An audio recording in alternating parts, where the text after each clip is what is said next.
But please welcome to BraveWords Streaming for Vengeance, a king of thrash, Mr. Jeff Young. How you doing? Bloody well right, and I'm enjoying your t-shirt there as well. This is it's the 44th birthday today, right? I saw that in my news feed. Very cool. What does the record mean to you? Oh, uh, a ton. I can tell you a story back when I was living in Kettering, Ohio, and we were playing in a band called Black Widow. Uh, we got this booking agent from Cincinnati. We were all excited. His name was Brian Kelly. And first thing he did, he saw our set. And at the time, we were doing like Murders in the Rue Morgue, Heaven and Hell, Neon Nights, just a Saxon, Dallas 1 p.m. He said, "You know what you guys got to do? You got to go back up to Dayton and learn yourself about 10, 12 AC/DC songs, because that's the only thing that's going to get the people out on the dance floor buying drinks." And if he wasn't right, he was totally on point. And, I've been playing AC/DC ever since. And, we just got back from Australia, a beautiful tour in their homeland. And I got to say that we let the folks down there know in no uncertain terms that not only was Angus Young born on March 31st. Wow. This Jeff Young was isn't that strange? We're born on the same day. That's wicked. Angus Young and my Aunt Shirley Partridge from the Partridge Family, and Johann Sebastian Bach. Okay. So I'm in good company and a lot to live up to. We've got lots of thrash questions asked, but just pertaining to AC/DC, I got to say, when Malcolm Young passed away, I thought that we lost arguably the greatest teacher of all time. I know there's Hendrix and blah, blah, blah, blah, but just like the back to basics riff. True that. I'm actually doing a gig with my Kings of Thrash drummer, Fred Achin. He has another band called Dead Groove Band, and I'm playing a guitar that's very similar to Malcolm's Gretsch. He just had a great sound, and the first thing that I think even guitar players neglect to notice is how little gain that they both use and how little treble on their sound. If you look at their Marshalls, they were set, I think, the treble on 3. And especially Malcolm's guitar is very clean, almost a rockabilly tone, right? Mm-hmm. Which sets great in the mix against Angus's, which is a little crunchier. So they were like the perfect lead rhythm guitar team. Now, speaking of jet lag is over, this must be a lottery win for you, just like I would think it's a lottery win for Pantera, and it's a lottery win for King Diamond and Merciful Fate. Like, it's wow. Did you ever think that this would be happening in your life? No, I never thought that, a couple things. I never thought I'd reconcile and be playing in a band with David. Yeah. And because he was so, him and Dave were so tight. And who knew he wouldn't be in Megadeth forever once he got back in there,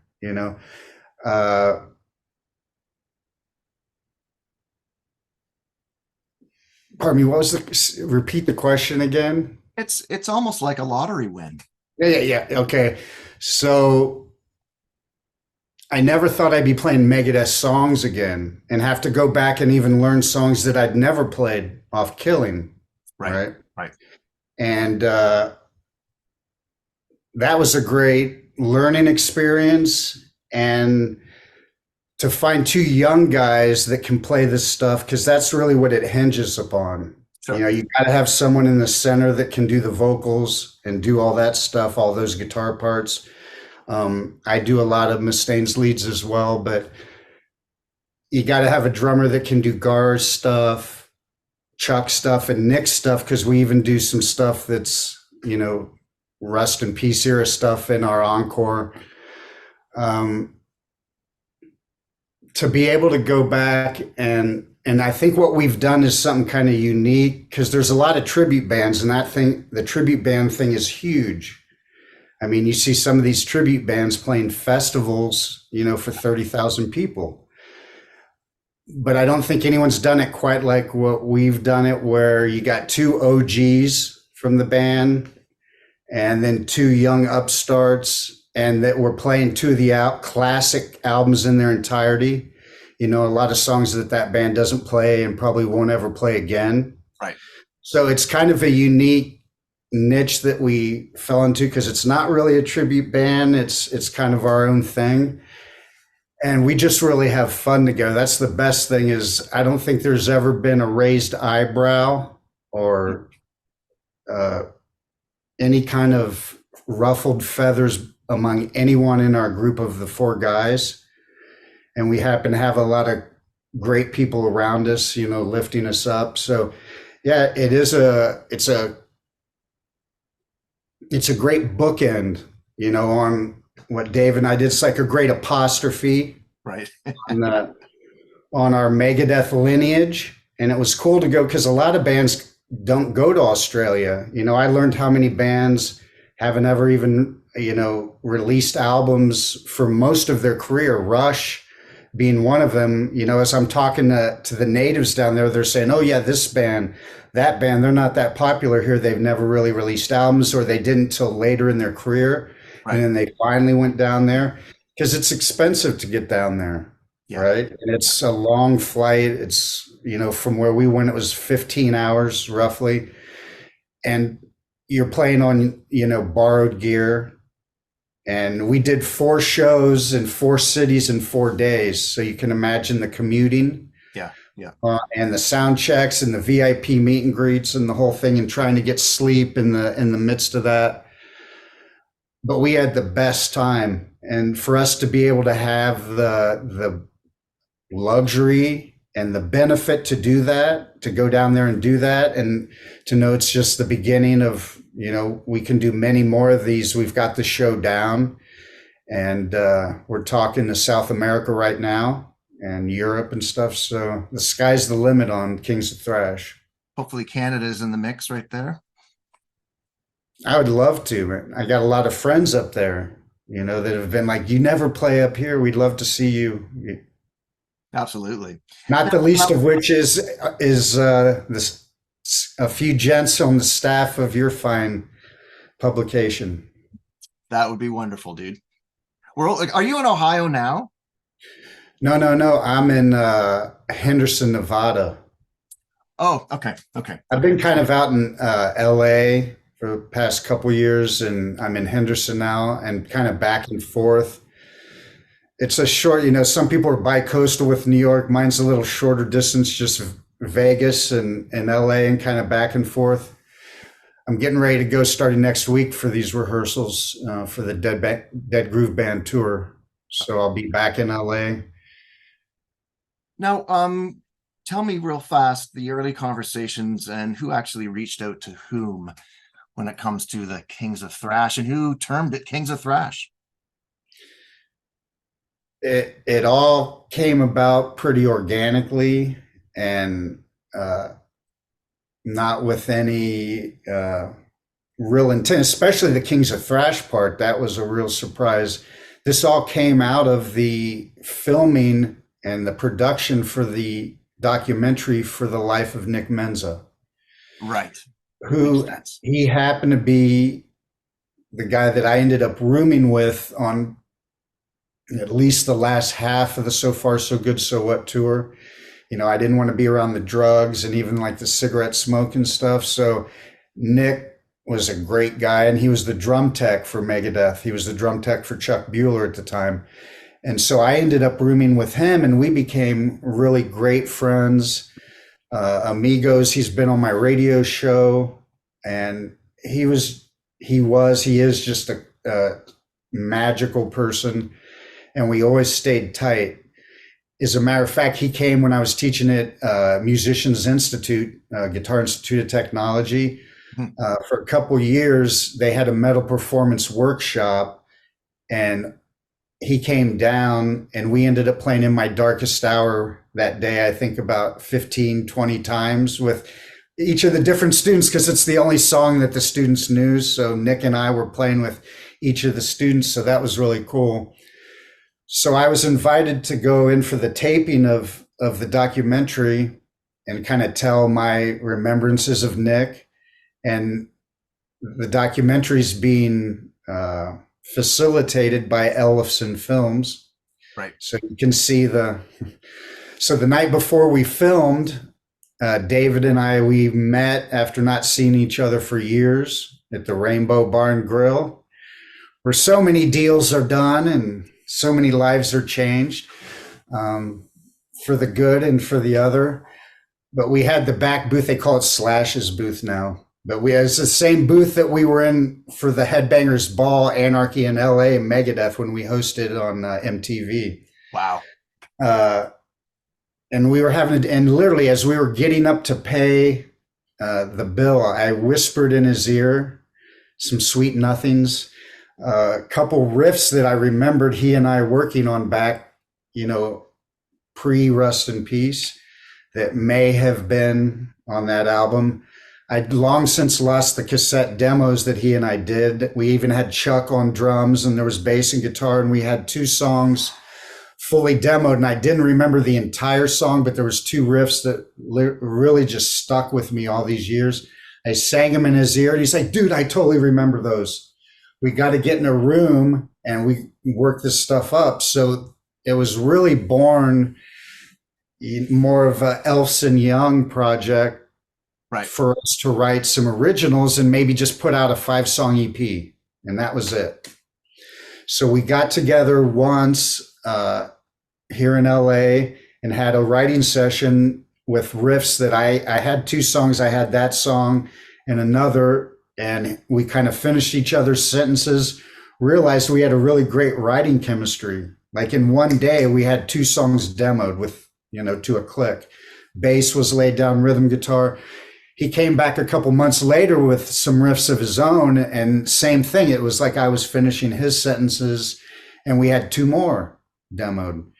And in the midst of that, I get a call from the production team of the Ultimate Jam at the Whiskey A Go-Go that happens bi-weekly.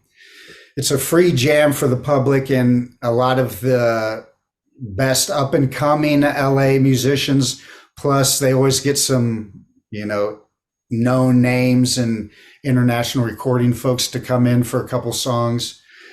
And I'd have done a few. I did the Eddie Van Halen tribute, the Randy Rhoads. They had the ladies of the 80s and a couple more I had done. And they got the idea to do the Big 4.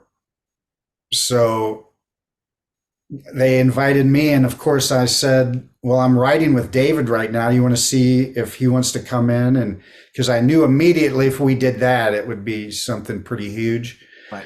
So they said, of course. And I invited Dave, and at his own expense, because this is no one getting paid for the Ultimate Jams. He flew in and unrehearsed. They match make who your other musicians, and they match made us with a cat named Chaz Leon, who plays in a Megadeth tribute, Woke Up Dead. So they thought that he could be the guy to do that role. And we actually used Mike Heller on drums, who's been in Fear Factory. He's out with Raven now, and he's in the Lucid project with David.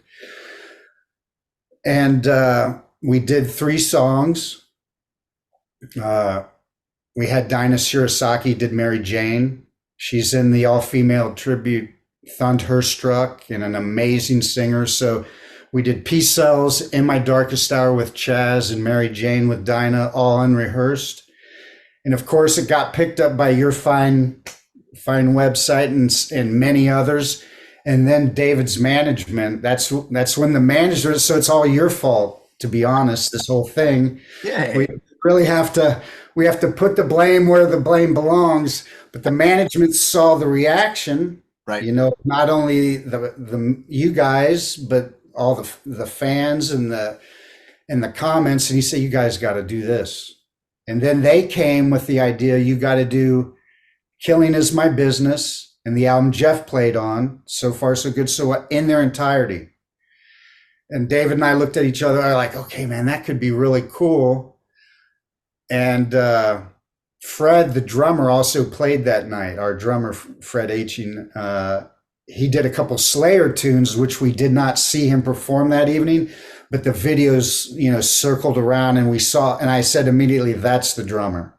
Right. I mean, Awesome. Fred is like the most bomb drummer out there right now for my money. And not only that, he's just an amazing person and just a gifted human being all the way around. He designed our album cover for the DVD, Best of the West Live at the Whiskey. Mm-hmm. And because it was so good, Cleopatra Records gave him a job, and he's already designed over 100 album covers for them that you guys are going to be seeing from these live UFO live releases that are coming out. So many great ones, Missing Persons Live. He showed me a lot of the covers, and they're really, really cool. So we feel really blessed with how that thing came together. It was just an ultimate jam night. And I've done those, and you walk away the next day, and it was a good time and nothing more. But out of this, something came. And I really believe the Kings of Thrash name came from the guitarist for the Lucid. Okay.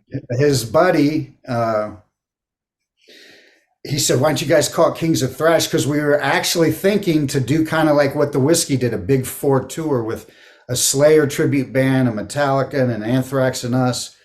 But we realized it was just more cost effective and cooler. And it just for starting out, that would have been a huge undertaking to do. So we just threw the Kings of Thrash name on us and knew it would be a little controversial, and that never hurts. And here we are. Well, the centerpiece, I think I emailed you this, the long box. This is the record. Yeah, I remember I hope someday I can present this to you and you can sign it for me. But yes, the original long box. Crazy. I would love to, and I've never seen the long box. I didn't know the long box existed. Yes, absolutely. That's really cool. I mean, and fans bring us all kinds of random stuff that we've never seen, but I've never seen that. Did that come out like right when the album came out back in the day? That's the way it was housed. I got all my long boxes, about almost 200 of them. So they're precious. Whenever I showcase them, it's gold. But it was a really, this is why I'm so excited, because this album is like a tattoo on my body. But it was a really dark moment in Megadeth's history. What do you actually recall much of that era? Yeah, I got a photographic memory, so I remember it vividly. Okay. Is that a good thing or bad? I mean, anything you want to know. I mean, it was the best of times. It was the worst of times. It was right. I mean, I'd come out of GIT. I'd been out in LA about 4 years in the LA area, and was really close to a deal with Chrysalis Records with a band I was in called Broken Silence. But to be honest, I mean, the singer was great. I mean, vocally, if you shut your eyes, he sounded like Steve Perry. But our music was more heavy, like a heavy Journey, Dokken, Whitesnake, Gary Moore kind of vibe, like Corridors of Power. I was really heavy into I remember when I got into Megadeth, I was really heavy into the Corridors of Power and the Victims of the Future and Gary Moore's G-Force album. Right. And I was just teaching guitar lessons for 4 walls, and I had given some casual lessons. A lot of people know the story about Jay Reynolds and how he got the job initially.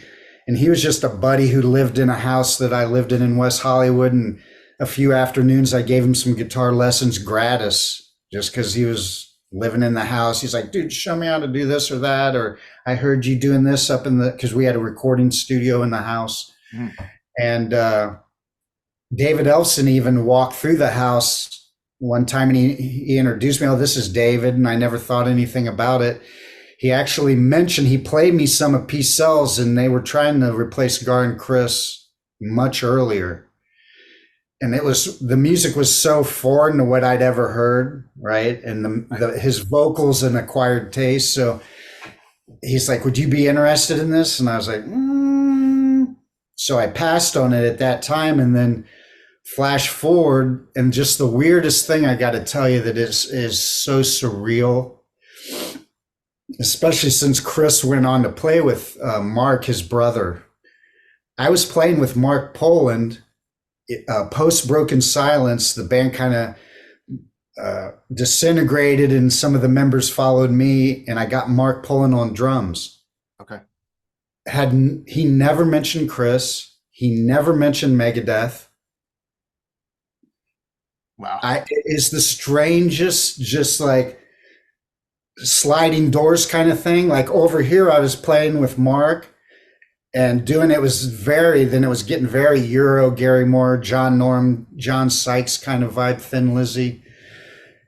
And it was really cool stuff. But I got a call from Jay Reynolds, and he offered me $50 an hour to help him figure out Chris's solos, because he knew I had a knack for that, for figuring stuff off the record, note for note, and like help him write solos. He's like, I only got 2 weeks, because they had a tour date in 2 weeks. So I started teaching him down at the Music Grinder, which I was stoked about because I knew Alan Holsworth did road games there. Okay. Which was the Almety Van Halen helped him do with Ted Templeman and for Warner Brothers.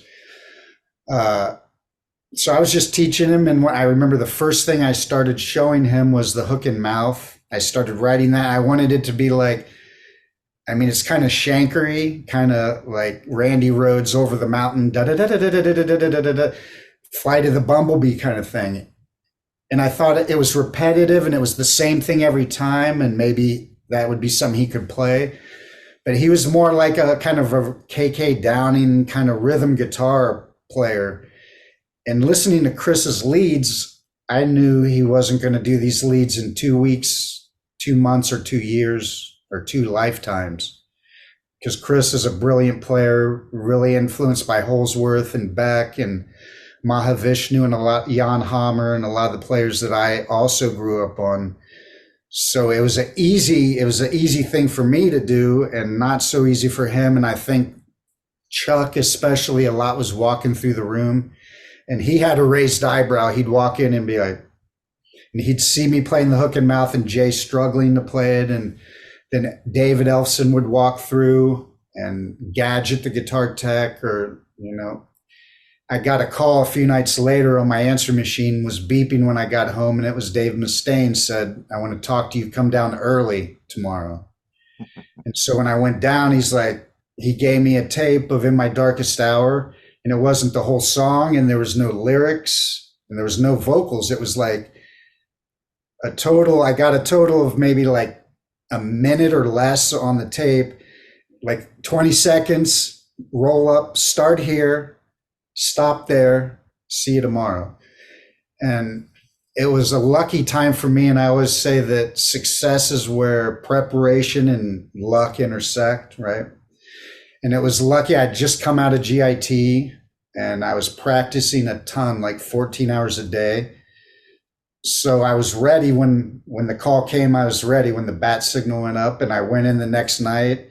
I sketched a few things that night when I went home with the cassette, and kind of came up with a sketch. And then I went in and I did the solo that you hear on the record, and they loved that. And they gave me another tape, and I went home that night, and I came back, and I think I did that. And I probably did hook and mouth, and I started doing like maybe 2 solos a day, because I could do a solo. I had one planned, and then I'd get that done, and they'd give me something else, like 502. It's a short, the thing I do with the tapping and the kind of pitch harmonizer. I went in the other room and just wrote that in a half hour and went in and did it. Or Liar, I'd go right, just play over the changes. So that's the thing that I'm proudest of, is that there wasn't any rehearsals. I didn't know the guys. We never played as a band, but I felt like my compositions within the compositions, and a lot of them were improvisations. I think it came out pretty cool for being on the fly and off the cuff. How would you describe, now we all hear rumors of people that have worked with Dave Mustaine and the revolving doors, but like describe your relationship with Dave at that time, and building riffs like that must be. Were you really familiar with Megadeth though at the time with those first two No, records? and I never liked Metallica because for me it sounded very. There's always two like. Let me like Van Halen in the way Eddie plays has a swing, Right. and he's in and out of the beat, and he knows how to like. There's three places you can play on the beat: right on it, ahead of it, or behind it, and he knows how to play with that. And drummers like John Bonham. Metallica was always like very like Neanderthal, kind of like caveman, very 4/4, and And I didn't like the soloing. It sounded very like I could hear the guy tapping his feet, so I never listened to any of that stuff, you know. But I mean, there's like Queen, Stone Cold Crazy, and I'm the One by Van Halen. These are the prototypes for speed metal, and all the Maiden stuff, all the Iron. I was doing Murders in the Rue Morgue, all that stuff, note for note. I knew every Maiden song, and you hear a lot of Maiden in Megadeth, especially on Peace Cells, right? Like My Last Words is very maideny. So it was an easy transition. And Steve Morse always says this, like if you're a good guitar player, I mean, and you learn eventually, because I played flamenco and Brazilian and metal and pop and rock and jazz and classical, that there's different maybe approaches, like in you're using a pick in speed metal, and in flamenco it's fingers, but there's a lot of similarities. And when you get to a certain point on guitar, you can go from style to style with a little work. It's not without some wood shedding, but you can do it. And so it wasn't hard for me to step into that. And again, Chris and I had all the same influences. And I think it's like these singers, like the guy who walked in and got the Journey gig, or even the guy in Foreigner, right? Kelly Hansen. These guys' voices, I always thought that guy sounded like Lou Gramm when he was in Hurricane, right. Right? I always said, man, that guy, man, he could walk in and he walked right in Foreigner. Just what we all knew he could do, he did it.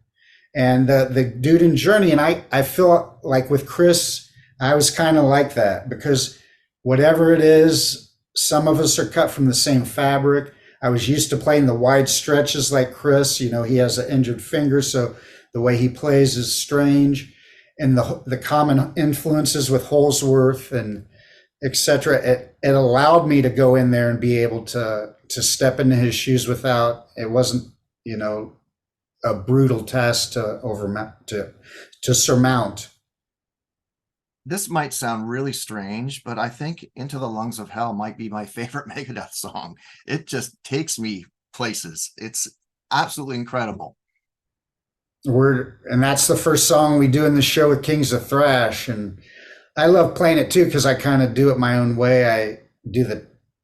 I think he played, I haven't even looked at how, because he didn't play it a lot live. No, never. There's a lot of substances that prevented that, but I think he just plays it on two strings. But I do like tapping over the top of the neck. So it's kind of starting the show with a showstopper when the people see you come out and you're tapping and doing all that.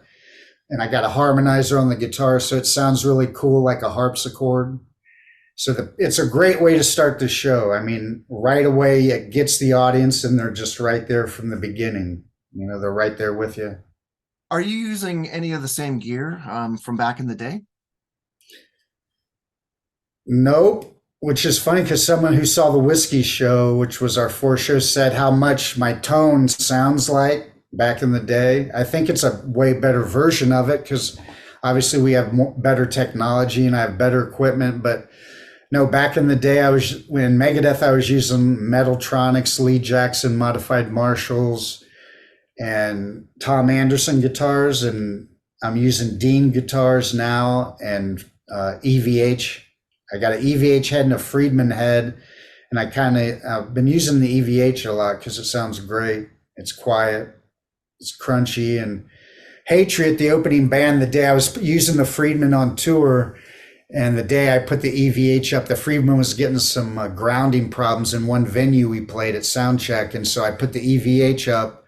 And not only did it not have grounding issues, but the guys in Hatred came up to me like, dude, you pulled out the crunchy tone today. And so I started using it from then on. And So not the same gear, but going for the same vibe, maybe like a more hi-fi version of what we had back in the day. So what does getting fired mean? What does getting fired in Megadeth Yeah, means? yeah. Everyone gets fired whether you quit or not, whether you quit or got fired. So Three sides to every story, right? you could say that, but I consider it a favor, you know. I had already gone and got my stuff and I'd quit the band, but every story's going to end that way with that guy. He's always got to, he's like the girlfriend who always has to, I broke up with him. I broke up with him. Well, it's pretty remarkable to have a band at that stature have so many rotating musicians. Like, my God, makes your head Like over spin. 20. Yeah, absolutely. It's And crazy, now Kings of Thrash has more OGs than Megadeth. right? Did you pay much attention to the music that Megadeth was releasing after you left? Particularly the first album that came out. Did you want to hear the next phase of Megadeth after you weren't Yeah, part of of it? course I heard because we were already playing at sound checks. We were doing Holy Wars, Punishment Due, and Polaris. Okay. And so, of course, I checked it out, and it's great. It's produced by the guy who did Randy Rhoads stuff, Max Norman. So it's the guitars are going to sound killer. It sounds killer. I wish I could have stayed for one more record, but it just wasn't in the cards. But after that, because I don't listen to a ton of metal, I listen to some, but I didn't keep track. You hear stuff on the radio that you hear, or you'll see something on MTV when they'd have a video come out, but I didn't keep tabs on the stuff. Um, where are we here? When was the last time you actually was that maybe the last time you saw Dave then? Mustaine? Yes. No, he flew Chuck, Nick Menza, and me to Arizona. It was just a really random. I was in a Whole Foods parking lot. Don't know how he got my number, but he called and invited me to come there when he was doing all those horrid remixes, right? Right. Okay. The remaster remix, whatever he did, and so he was bringing us there to hear "So Far So Good So What" remixed and remastered, and he had just done that album with who did he have come in on drums? The guy that played with Sting. You got It me was there. either The System Has Failed. It's the one with Kick the Chair. Whatever album has that. He was either System Has Failed or United Abominations. I forget which one it was. But he played us that whole album, and it was so weird because he handed out the lyrics to us like he was a school teacher. He handed out the lyrics so that we could read his lyrics, and then he collected them at the end when the album was over, and we were all looking at each other like, okay. But yeah, so that was the last time I saw him. Did he talk much about the Metallica era? Because it just always seems to be coming up with Mustaine these days, right? It's like a nightmare that he I can't mean, shake off. talk about, living in the past. You can't live in graveyards, you got to live in the moment. And that doesn't, it's not very living in the moment the way he's always looking back and lamenting over that and taking credit for that. Uh, and when I was in the band, the press was doing kind of a Megadeth Metallica feud kind of thing. They would use it as clickbait. We didn't have internet then, but magazine clickbait to get you to buy. He was more interested in getting buzz back then, and I was kind of staying clear of him. Like literally when I was in the band, my whole thing was I was just a guitar geek. I was either in my room playing guitar, I was hiding in the bathroom at a Holiday Inn while the guy was sleeping hungover in the room trying to play quietly, or I was in if you're playing hockey arenas, there's the showers. So we had little Marshalls, there's little Marshall mini stacks. I'd set that up in the shower, and it had great reverb. And I was playing like every waking minute. And then when you're not doing that, you're at a record store signing, or you're going on MTV or you're doing a photo shoot. We did a ton of phone interviews back in the day. Like every day we were doing 3, 4, 6 interviews in the afternoon, all 4 of us Right. really working to promote the record and really spread the word. So there wasn't a lot of time, and he didn't talk about it much then, but I've sure seen in the headlines ever since. And the performance in Some Kind of Monster was pretty pathetic. But So I'm gathering that you weren't the most reckless in the band, because apparently that whole era was a pretty dark era for the band, correct? mhm. Like, you're lucky you survived. Maybe not you, but Yeah, Mustaine. no, it's just like I'm kind of like Ted Nugent. Like I don't like to be around drunk people. Yeah. So, so I don't like to be around fucked up people. And it's just that's why I ended up rooming with Nick. It's just like I just tried to be in it but not of it. Does that make sense? Like I was trying to be the best that I could be, and all I cared about was just because the music's challenging, right? And I just wanted to play my best every night and give the best show I could give.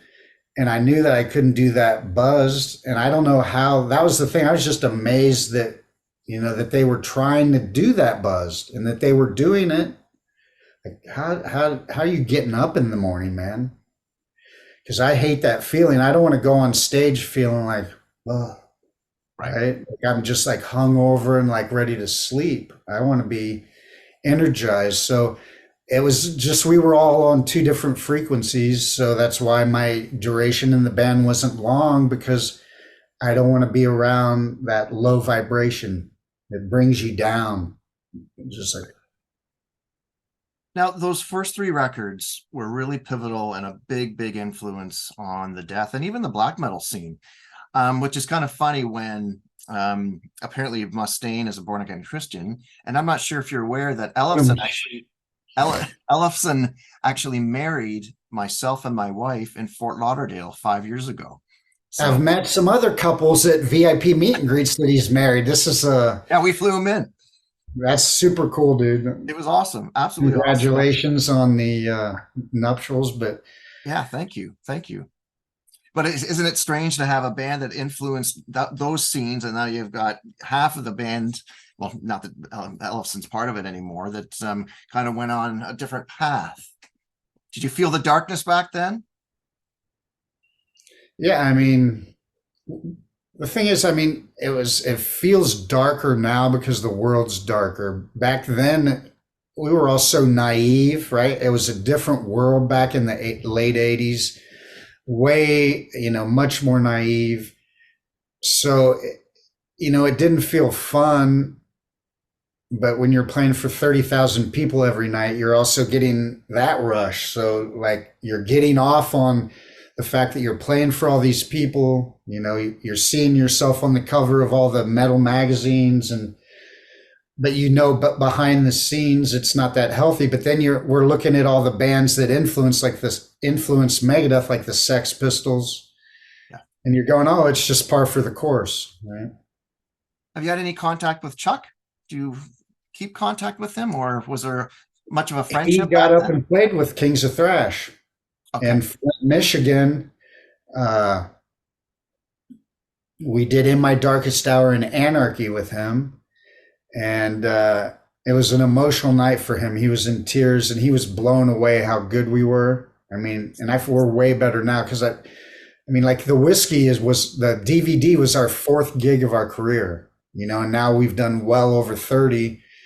And so I look back at those gigs, but that was a great night in Flint, Michigan. It was like wintry, snowy, but the city came out. The place was packed. All Chuck's people came out. Nice. And it was great for him to get up there with us and to play those 2 songs. And he did great on them, and he met Fred and he loved Fred. And that was really cool for Fred to be able to meet someone that he looked up to, Right. because he's influenced by Gar and Chuck and Nick, right? Have become influences on him because he's 33. So all these drummers are really meaningful to his evolution. So him and Chuck, I think, sat there and talked the longest Fred and Chuck were back there talking all night and Nice. going on talking about drum stuff. And so, yeah. Where do you want to take this, and how far do you think you can take it? And everyone's talking about new music from you guys. It's possibility, or is it frightening to actually try to dream up new music because you got to kind of fit it in with all this classic music? No, it's not frightening at all. And we've got 5 tracks in the can. We Nice. went to Arizona. You know, David lives in Arizona. We've got this amazing underground recording studio. It's the first floor, and the mixing board is on the ground floor, but the studio and where I tracked and where Fred tracked was underground, which in Arizona, and that heat's great that you're underground because it's like an oven there. But that first song that David and I started back, spawned by the Mensa movie, that song's come to life. It's called Bridges Burned. We were doing it on the road with Kings of Thrash, but we've kind of taken a turn in how we're going to proceed from here on. And David's talked about it a little bit, so I guess I can be the next one to leak out the next bit of news. Uh, Kings of Thrash is going to continue doing exactly what we do, doing the best of the classic Megadeth that we were a part of, and that's a part of our heritage. And some, like, we're doing extra stuff in the encore. You may not know, but we're doing Riot, Swords and Tequila. And we even got Rick Ventura. We got the guitar player, Rick Ventura, when we played in New York. He got up with us on stage, and it's on our YouTube channel, and such a cool guy. And I think we inspired them because Riot Act, his band, is out now doing Fire Down Under Right. in its entirety. So I think we inspired him a little bit, but it was super cool to do this whole Kings of Thrash thing. And now we're expanding, like in the encores, we're doing Metallica songs, and we're thinking we did Def Leppard Wasted because that's on David Elfson's covers album that he did. And so was Swords and Tequila. So this all makes sense under the umbrella of what we're doing. So Kings of Thrash is going to continue down that path, and we'll play as many shows as people want to see us. But the original stuff, we're going to use a different singer, and we're working with someone who's just frighteningly good. And he's already finished the vocals on the Bridges Burn, that first tune that I was talking to you about. We're all listening to it just like literally David Ellison heard it yesterday, his vocal for the first time. So it's really brand new. So I can't say too much about it, but you can definitely expect some really cool. And the originals, they have thrash elements, but there's everything because David and I have lived 10 different lives since Megadeth. We've grown as musicians, so we're going to bring all that stuff and the energy of what we want to recapture from our 20s, but everything that we've learned in our 30s, 40s, and 50s is in that music. So there's a thrash element, and it's got the speedy, shreddy stuff, but there's world music influences and funk and blues and jazz and classical licks. Everything's in there. It's like a jambalaya, and Nice. I just really love the songs. Each of the songs are different, but they all sound like the same band. And so we're really excited to have these two pass. Fred will be drumming in the original project as well. And so, I mean, we could literally play a festival one day as Kings of Thrash and do that thing, and the next day is Elfson Young with our originals thing. So that's kind of how we're proceeding from here to four. Dude, I'm so happy for you guys, and I wish you the best of luck, and say Thank hi to you. David for me. Thank you. This will air in the next week or so, but it's such a pleasure to finally meet you kind of in person. My pleasure. I've been looking forward to this, and I appreciated the invite when I saw it because I know you guys don't do this all the time with everybody. So I feel really humbled and blessed that you took the time to, and you guys care about what we're doing and what we're up to. And we're just working hard because music is like medicine, and we're just trying to put some good vibes out there. It's really the bottom line at the end of the day. Nice. All right. Stay safe. Take care, man.